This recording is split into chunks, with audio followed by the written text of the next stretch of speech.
Good morning friends Gupta ji की पाठशाला YouTube channel में आप सभी का स्वागत है। फ्रेंड्स आज है 22 जनवरी 2025 और 22 जनवरी 2025 के बनने वाले करंट अफेयर्स का हम लोग डिटेल से चर्चा करेंगे, लेकिन उससे पहले 21 जनवरी 2025 के करंट अफेयर्स का हम लोग क्विक रिवीजन करेंगे। पहला क्वेश्चन है, आईसीसी चैंपियंस ट्रॉफी 2025 के लिए भारत की टीम का कप्तान किसे बनाया गया है? तो उत्तर हो जाएगा रोहित शर्मा। दूसरा देखेंगे, खो खो विश्व कप 2025 के महिला और पुरुष दोनों फाइनल किस देश ने जीते हैं? तो उत्तर हो जाएगा किसने? तो भारत ने नेपाल को पराजित करके। ठीक है, अब हम लोग चलेंगे नेक्स्ट में चलेंगे, खो खो विश्व कप 2025 के दौरान भारतीय महिला खो खो टीम की कप्तान कौन थी? तो प्रियंका इंगले थी। नेक्स्ट हम लोग चलेंगे, इजराइल और हमास के बीच युद्ध विराम कब लागू हुआ है? तो 19 जनवरी 2025 को। नेक्स्ट हम लोग चलते हैं कि स्विट्जरलैंड के दावोस में 55वीं विश्व आर्थिक मंच की वार्षिक बैठक कब हुई? तो 20 से 24 जनवरी 2025। नेक्स्ट हम लोग देखेंगे, video sharing platform TikTok app पर किस देश ने प्रतिबंध लगाया है? तो उत्तर हो जाएगा अमेरिका ने। नेक्स्ट हम लोग देखते हैं, रूस के राष्ट्रपति व्लादिमीर पुतिन ने किस देश के साथ द्विपक्षीय वार्ता के बाद एक नए व्यापक सामरिक भागीदारी समझौते पर हस्ताक्षर किए? तो ईरान। नेक्स्ट हम लोग देखेंगे, केंद्रीय मंत्री जयंत सिंह चौधरी ने कहाँ solar mobile van training units का शुभारंभ किया? तो उत्तर हो जाएगा नई दिल्ली। नेक्स्ट हम लोग देखेंगे, अखिल भारतीय पीठासीन अधिकारियों का 85th यानी 85वां सम्मेलन 20 जनवरी 2025 को कहाँ आयोजित किया जा रहा है? तो पटना, यहाँ थोड़ा मिस्टेक हुआ है में टाइपिंग में। चलिए 10 नंबर हम लोग देखते हैं, अब्द अल खुरी द्वीप जो समाचारों में था किस महासागर में स्थित है? तो उत्तर हो जाएगा हिंद महासागर में। चलिए नेक्स्ट देखते हैं हम लोग, किस संगठन ने वैश्विक जोखिम रिपोर्ट 2025 जारी किया है? तो उत्तर हो जाएगा विश्व आर्थिक मंच ने। अब हम लोग देखते हैं next question, Trojan 155 mm towed artillery gun system Bharat और किस देश द्वारा विकसित किया गया है? तो भारत और फ्रांस के द्वारा, यानी फ्रांस हो जाएगा यहाँ पर आंसर। चलिए अब हम लोग देखते हैं 22 जनवरी 2025 के करंट अफेयर्स का डिटेल से। ठीक है, अब क्वेश्चन है पहला, हाल ही में किस नदी के विरासत स्थलों को विश्व स्मारक कोष द्वारा मान्यता दी गई है? तो उत्तर हो जाएगा मूसी। तो मूसी नदी के विरासत स्थलों को विश्व स्मारक कोष द्वारा मान्यता प्रदान की गई है। अब इसका हम लोग डिटेल से चर्चा करेंगे। देखिए, विश्व स्मारक कोष ने हाल ही में हैदराबाद में मूसी नदी के ऐतिहासिक इमारतों को अपनी विश्व स्मारक निगरानी सूची में शामिल किया है। इस सूची में शामिल करने का मकसद पर्यावरणीय चुनौतियों और शहरी विकास के बीच संरक्षण प्रयासों को बढ़ावा देना है। चलिए फिर यहाँ हम लोग देखते हैं कि अब बात हो रही है मूसी नदी। तो मूसी नदी के किनारे दो प्रमुख शहर अवस्थित है, पहला है हैदराबाद और दूसरा है उस्मानाबाद। अब मूसी नदी का उद्गम कहाँ होता है? मूसी नदी जो है तेलंगाना के रंगारेड्डी जिले में अनंतगिरी पहाड़ियों से निकलती है और मूसी नदी कृष्णा नदी की प्रमुख सहायक नदियों में से एक है। चलिए अब हम लोग हैदराबाद की बात हो रही है तो वहाँ के से रिलेटेड कुछ करंट अफेयर्स का क्विक रिवीजन करेंगे। क्या है पहला, हैदराबाद ने ग्लोबल आर्टिफिशियल इंटेलिजेंस शिखर सम्मेलन 2024 की मेजबानी की, बिल्कुल ठीक है। फिर हैदराबाद 100% सीवरेज सुविधाओं वाला भारत का पहला शहर बन गया है। फिर नेक्स्ट देखेंगे, हैदराबाद हवाई अड्डे को डिजिटल नवाचारों के लिए वैश्विक मान्यता मिली है, ये भी ठीक है। चलिए अब नेक्स्ट क्वेश्चन देखते हैं, किस व्यक्ति को सीआरपीएफ का प्रमुख नियुक्त किया गया? तो सीआरपीएफ का प्रमुख जो है जीपी सिंह को नियुक्त किया गया है। ठीक है, चलिए उत्तर जीपी सिंह।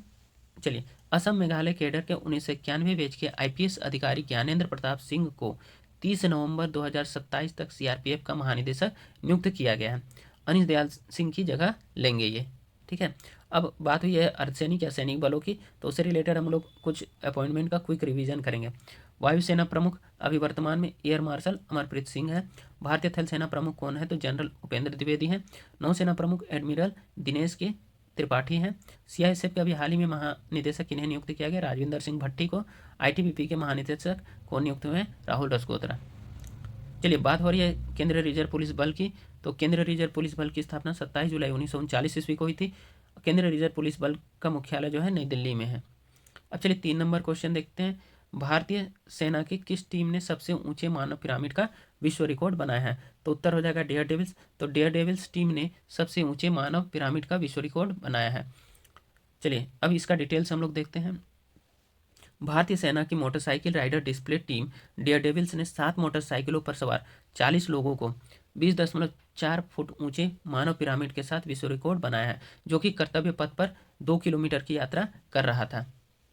चलिए, अपने साहसिक प्रदर्शनों के लिए मशहूर डेयर डेविल्स ने 33 विश्व रिकॉर्ड बनाए हैं, वे गणतंत्र दिवस परेड में इस उपलब्धि को दोहराएंगे। ठीक है, अब देखिए भारत में जो गणतंत्र या स्वतंत्रता दिवस मनाई जाती है, तो उस अवसर पर आप लोग देखते होंगे कि मोटरसाइकिल पर सेना जो अपने कर्तव्य दिखाते हैं, तो इस टीम का नाम जो है डियर डेविल्स है। ठीक है, मोटरसाइकिल सेना का नाम डियर डेविल्स रखा गया। ठीक है, तो चलिए अब नौसेना से रिलेटेड एक और यहाँ पर क्वेश्चन है जिसका हम लोग क्विक रिवीजन करेंगे। नौसेना जहाज INS कोलकाता ने बहुराष्ट्रीय अभ्यास ला पेरोस के 4थे संस्करण में भाग लिया है। ठीक है, अब चलेंगे 4 नंबर क्वेश्चन में। गुरुवार को दिल्ली में BBC Indian sports woman of the year के 5वें संस्करण के लिए किस खिलाड़ी का नाम नहीं दर्ज है? तो इसमें से हरमनप्रीत कौर का नाम दर्ज नहीं है। चलिए उत्तर हरमनप्रीत कौर हो जाएंगे। चलिए अब इसका हम लोग डिटेल्स देखते हैं। दिल्ली में BBC Indian sports woman of the year के 5वें संस्करण के लिए नामांकन की घोषणा हुई। इसके लिए गोल्फर अदिति सिंह, निशानेबाज मनु भाकर और अवनी लेखरा को नामांकन मिला है। चलिए बात हो रही है स्पोर्ट्स में पुरस्कारों की, तो हम लोग यहाँ पर क्विक रिवीजन करते हैं कुछ पुरस्कार का, स्पोर्ट्स पुरस्कार का।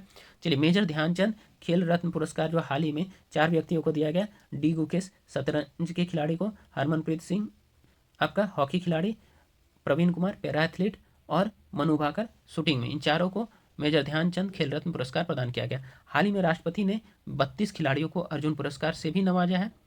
अब इनमें से कुछ का हम लोग देख लेते हैं नाम फटाफट। पहला तो अनु रानी को मिला था जो कि एथलेटिक्स से रिलेटेड है। स्वीटी मुक्केबाजी, वंतिका अग्रवाल शतरंज, सलीमा टिट्टे हॉकी से रिलेटेड, इन सभी को मिला है। फिर राकेश कुमार पैरा तीरंदाजी में, इनको भी अर्जुन पुरस्कार से नवाजा गया। चलिए अब हम लोग नेक्स्ट देखते हैं 5 नंबर क्वेश्चन। लेखक अमिताभ कुमार अंग्रेजी के पत्रकार, लेखक और प्रोफेसर हैं। वो अमेरिका के न्यूयॉर्क में रहते हुए भारत के किस राज्य के हैं? तो उत्तर हो जाएगा बिहार के। अमिताभ कुमार बिहार के आरा जिले के रहने वाले हैं। ठीक है, बिहार उत्तर हो जाएगा। ठीक है, लेखक अमिताभ कुमार बिहार के आरा जिले से हैं। वे अमेरिका के न्यूयॉर्क में रहते हैं। अमिताभ कुमार अंग्रेजी के पत्रकार, लेखक और प्रोफेसर हैं। अब चलिए बात हो रही है बिहार की, तो बिहार से रिलेटेड हम लोग कुछ करेंट अफेयर्स का क्विक रिवीजन करेंगे। बिहार मार्च 2025 में महिला कबड्डी विश्व कप की मेजबानी करने की तैयारी कर रहा है। बापू टावर की स्थापना पटना में की गई है। फिर नेक्स्ट हम लोग देखेंगे बिहार में अप्रैल 2025 में खेलो इंडिया यूथ गेम और पैरा गेम्स का आयोजन होगा। अभी हाल ही में 85वां स्पीकरों का जो बैठक है वो कहाँ हुआ है? तो वो पटना में ही हुआ है। फिर देखेंगे ब्रिटेन ने बिहार में जन्मे जॉर्ज ऑरवेल के सम्मान में एक सिक्का जारी किया है। फिर हम लोग देखेंगे कि नेक्स्ट है कि बिहार में डाक विभाग अपनी सेवाओं में आर्टिफिशियल इंटेलिजेंस को शामिल करने की तैयारी में है। अब बात हो रही है बिहार की, तो बिहार की राजधानी पटना है। यहाँ के मुख्यमंत्री नीतीश कुमार है और राज्यपाल जो है आरिफ मोहम्मद खान है। चलिए 6 नंबर क्वेश्चन देखेंगे। वनडे क्रिकेट वर्ल्ड कप का अगला आयोजन साल 2027 में कहाँ किया जाएगा? तो 2027 का विश्व कप का आयोजन जो है अफ्रीकी महाद्वीप में किया जाएगा। कहाँ पर? अफ्रीकी महाद्वीप में। ठीक है, चलिए अब इसका हम लोग डिटेल देखते हैं। अफ्रीकी महाद्वीप में तो 2027 के विश्व कप का आयोजन अफ्रीकी महाद्वीप में किन देशों में? तो दक्षिण अफ्रीका, जिम्बाब्वे और नामीबिया में वनडे विश्व कप 2027 का आयोजन किया जाएगा। अब बात हो रही है क्रिकेट से रिलेटेड विभिन्न आगामी खेलों के आयोजन की। ठीक है, तो इससे रिलेटेड हम लोग देखेंगे, क्विक रिवीजन करेंगे। पाकिस्तान में चैंपियंस ट्रॉफी 2025 का आयोजन किया जाएगा। भारत और श्रीलंका में T20 विश्व कप 2026 का आयोजन किया जाएगा। ठीक है, चलिए ऑस्ट्रेलिया न्यूजीलैंड की T20 विश्व कप कहाँ पर? 2028 में आयोजित किया जाएगा। ऑस्ट्रेलिया न्यूजीलैंड में T20 विश्व कप 2028 का आयोजन किया जाएगा। भारत जो है चैंपियंस ट्रॉफी 2029 की मेजबानी करेगा। इंग्लैंड, आयरलैंड और स्कॉटलैंड T20 विश्व कप 2030 का आयोजन करेगा। भारत और बांग्लादेश जो है वनडे विश्व कप अक्टूबर-नवंबर 2031 में इसका आयोजन करेगा। नेक्स्ट हम लोग चलते हैं। अब नेक्स्ट क्वेश्चन है नॉर्ड स्ट्रीम पाइपलाइन किस समुद्र के नीचे बनाई गई है? तो उत्तर हो जाएगा बाल्टिक सागर के नीचे बनाई गई है। ठीक है, चलिए इसका हम लोग डिटेल देखते हैं। नॉर्ड स्ट्रीम पाइपलाइन बाल्टिक सागर के नीचे बनी है। यह पाइपलाइन रूस से जर्मनी तक प्राकृतिक गैस पहुंचाने के लिए बनाई गई है। किसके किसके बीच में? रूस और जर्मनी के बीच में। ठीक है, चलिए यह यूरोप के लिए प्राकृतिक गैस का प्रमुख स्रोत है जो पोटोवाया खाड़ी में वायोबोर्ग कंप्रेसर स्टेशन से शुरू होकर जर्मनी के ग्रिफ्सवाल्ड तक जाती है। चलिए नेक्स्ट क्वेश्चन हम लोग देख रहे हैं। तंबाकू उद्योग में भारत का स्थान क्या है? तो तंबाकू उद्योग में भारत का स्थान जो है अभी वर्तमान में दूसरा है। ठीक है, तंबाकू उद्योग में भारत का स्थान दूसरा है। बात हो रही है एग्रीकल्चर से रिलेटेड, है ना जी। चलिए, तंबाकू उत्पादन में भारत का स्थान दूसरा है। चीन के बाद भारत तंबाकू का दूसरा सबसे बड़ा उत्पादक देश है। भारत बिना निर्मित तंबाकू का दूसरा सबसे बड़ा निर्यातक भी है, लेकिन पहले स्थान पर निर्यातक में कौन है? ब्राज़ील है। चलिए, भारत में तंबाकू की खेती जो है कई राज्यों में होती है, लेकिन आंध्र प्रदेश, कर्नाटक, गुजरात और बिहार में सबसे ज़्यादा तंबाकू का उत्पादन होता है। अब हम लोग देखेंगे यहाँ पर एग्रीकल्चर से रिलेटेड जो आंकड़े दिए हुए थे कि भारत का स्थान क्या है, तो उसी प्रकार से हम लोग अब कुछ इसके करेंट अफेयर्स का क्विक रिवीजन करेंगे। भारत दुनिया का सबसे बड़ा दूध उत्पादक देश है। दाल और जूट में भारत दुनिया का सबसे बड़ा उत्पादक है। अबरख में भारत दुनिया का सबसे बड़ा अबरख उत्पादक है। गन्ना, भारत दुनिया का सबसे बड़ा गन्ना उत्पादक देश है। ठीक है, चावल, गेहूं, मूंगफली, सब्जियां, फल और कपास में भारत दुनिया का दूसरा सबसे बड़ा उत्पादक है। समुद्री भोज्य सामग्री उत्पादन में भारत जो है दुनिया का छठा सबसे बड़ा उत्पादक है। इलेक्ट्रिक मोटर और जनरेटर के पुर्जे निर्माण में भारत जो है छठे स्थान पर है अभी। चलिए, अब नेक्स्ट क्वेश्चन देखते हैं। माइक्रोसॉफ्ट ने माइक्रोसॉफ्ट 365 ऑफिस का नाम बदलकर क्या रखा है? तो इसने रखा है माइक्रोसॉफ्ट 365 को पायलट। माइक्रोसॉफ्ट 365 को पायलट रखा है। ठीक है, चलिए उत्तर हो जाएगा यहाँ पर माइक्रोसॉफ्ट 365 को पायलट रखा है। चलिए, माइक्रोसॉफ्ट ने माइक्रोसॉफ्ट 365 ऑफिस का नाम बदलकर माइक्रोसॉफ्ट 365 को पायलट कर दिया है। जनवरी 2025 से माइक्रोसॉफ्ट 365 ऐप अब माइक्रोसॉफ्ट 365 को पायलट बन जाएगा। ठीक है, अब समग्र ये जो अभी इसका नाम बदला गया है, ये जो है समग्र उत्पादकता समाधानों पर ध्यान केंद्रित करेगा, क्लाउड सेवाओं और ऑफिस एप्लीकेशन को बेहतर सुरक्षा और सुविधाओं के साथ जोड़ेगा। ठीक है, अब रिमोट वर्कर की ज़रूरतों को पूरा करेगा और एआई सुविधाओं में भी बदलाव किए जाएंगे। ठीक है, चलिए 10 नंबर क्वेश्चन देखेंगे। चीन के एक रोबोट ने 100 मीटर की दौड़ 10 सेकेंड से भी कम समय में पूरा किया। उस रोबोट का नाम क्या है? तो चलिए, उस रोबोट का नाम ब्लैक पैंथर है। ब्लैक पैंथर रोबोट जो कि चीन का एक रोबोट है, 100 मीटर की दौड़ 10 सेकेंड से भी कम समय में पूरा कर लिया है। चलिए यहाँ डिटेल देखते हैं। ब्लैक पैंथर रोबोट, चीनी टीम ने ब्लैक पैंथर 2.0 नामक तेज रोबोट कुत्ता विकसित किया है। यह 100 मीटर की दौड़ 10 सेकेंड से भी कम समय में पूरी कर लेता है। चलिए, संभावित अनुप्रयोगों में औद्योगिक कार्य और आपदा प्रतिक्रिया शामिल है। चलिए, अब हम लोग देखेंगे रिसेंट करंट अफेयर्स जो रोबोट से रिलेटेड है या टेक्निकल जो क्वेश्चन है उससे रिलेटेड। चलिए, दिल्ली के त्यागराज स्टेडियम में रोबोट प्रतियोगिता डीडी रोबोकॉन इंडिया 2024 का आयोजन किया गया।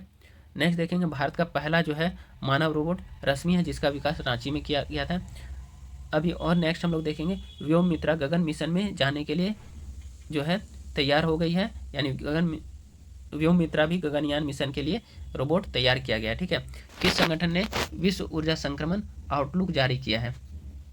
तो विश्व ऊर्जा संक्रमण आउटलुक जो है अंतर्राष्ट्रीय अक्षय ऊर्जा एजेंसी ने जारी किया। अंतर्राष्ट्रीय अक्षय ऊर्जा एजेंसी ने, ध्यान दीजिएगा, जिसका नाम IRENA है, इरेना भी कहा जाता है, अंतर्राष्ट्रीय अक्षय ऊर्जा एजेंसी। देखते हैं हम लोग अंतर्राष्ट्रीय ऊर्जा एजेंसी IEA और अंतर्राष्ट्रीय नवीकरणीय ऊर्जा एजेंसी IRENA की रिपोर्ट्स के मुताबिक वैश्विक ऊर्जा संक्रमण में नवीकरणीय ऊर्जा का योगदान बढ़ रहा है। इन रिपोर्ट्स में ऊर्जा संक्रमण के लिए जरूरी रणनीतियों और कार्यों का भी सुझाव दिया गया है। अंतर्राष्ट्रीय ऊर्जा एजेंसी IEA की रिपोर्ट के मुताबिक 2025 तक नवीकरणीय ऊर्जा कोयले को पीछे छोड़कर बिजली उत्पादन का सबसे बड़ा स्रोत बन जाएगी। वहीं अंतर्राष्ट्रीय नवीकरणीय ऊर्जा एजेंसी IRENA के रिपोर्ट के मुताबिक वैश्विक ऊर्जा संक्रमण के लिए विद्युतीकरण और दक्षता को बढ़ाना जरूरी है। अब चलिए 10 नंबर हम लोग क्वेश्चन देखते हैं कि किस देश ने दुनिया की पहली मानव रोबोट मैराथन की मेजबानी करने जा रहा है? ठीक है, तो मानव और रोबोट मैराथन की मेजबानी चीन करने जाएगा। ये सब काम चीन करता है ज़्यादातर। ठीक है, चलिए नेक्स्ट हम लोग देखते हैं, चीन मानव रोबोट मैराथन की मेजबानी करेगा जिसमें 12,000 इंसान दौड़ेंगे रोबोट के साथ। ठीक है, चीन दुनिया की पहली मैराथन करने जा रहा है जिसमें मानव और रोबोट को एक साथ दौड़ में शामिल होंगे। 21 किलोमीटर की रोमांचक दौड़ में 12,000 मानव एथलीट और ह्यूमनॉइड मानव रोबोट शामिल होंगे। चलिए नेक्स्ट क्वेश्चन देखते हैं, किस संस्थान ने टिटनीस निदान और प्रबंधन के लिए एक किफ़ायती उपकरण विकसित किया है? तो यह आईआईटी मद्रास ने टिटनीस उपकरण को विकसित किया है। आईआईटी मद्रास ने टिटनीस उपकरण को विकसित किया। चलिए नेक्स्ट चलते हैं, इसके बारे में हम लोग देखते हैं डिटेल से। आईआईटी बॉम्बे ने टिटनीस के निदान के लिए उपकरण विकसित किया है। यह चर्चा में आखिर है क्यों? इसको भारतीय प्रौद्योगिकी संस्थान आईआईटी बॉम्बे के शोधकर्ताओं ने विकसित किया है। इसे टिटनीस के निदान और प्रबंधन के लिए बनाया गया। टिटनीस मतलब होता है कान में, जो कान से रिलेटेड जो खामियां होती हैं ना, उसको टिटनीस कहा जाता है।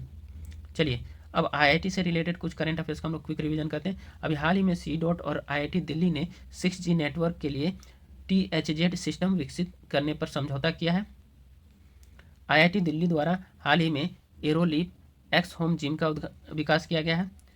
हाल ही में आईआईटी दिल्ली जो है अबू धाबी में एक वैश्विक परिसर स्थापित करने जा रहा है। चलिए और भी हैं, भारतीय प्रौद्योगिकी संस्थान मद्रास यानी आईआईटी मद्रास 28 फरवरी और 1 मार्च 2025 को आई इन्वेंटिव 2025 नेशनल एक्सपो के तीसरे संस्करण का आयोजन करेगा। नेक्स्ट चलेंगे, आईआईटी मद्रास का पहला अंतर्राष्ट्रीय परिसर जो है तंजानिया के जंजीबार द्वीप पर खोला गया है। यह भारत का पहला अंतर्राष्ट्रीय आईआईटी परिसर है। दोस्तों आज का करंट अफेयर्स यहीं एंड होता है। आप लोगों को बहुत बहुत धन्यवाद। दोस्तों मेरे YouTube चैनल गुप्ता जी की पाठशाला को लाइक, सब्सक्राइब, कमेंट और शेयर अवश्य करें। धन्यवाद।